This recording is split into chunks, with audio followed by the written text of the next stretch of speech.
ONGC উত্তর হুরুয়াতে ONGC কাজ করার পরে বড় বড় গাড়ি আসা যাওয়ার ফলে এখানে রাস্তাটা গর্ত হয়েছে। এখন প্রচুর পরিমাণে বাইক, টুকটুক, গাড়ি অ্যাক্সিডেন্ট হচ্ছে, যার জন্য ওনাদের সঙ্গে আমরা অনেক আলাপ আলোচনা করার পরেও তারা কোনো কর্ণপাত করছেন না, বুঝছেন? তারা কোনো কর্ণপাত করছেন না, যার জন্য আজকে অবরোধ করা হয়েছে।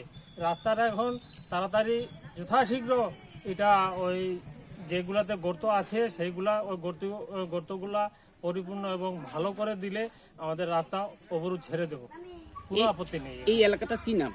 দক্ষিণ হুরুয়া 55 বাগবাসা 21 নং বুথ, 1 নম্বর ওয়ার্ড।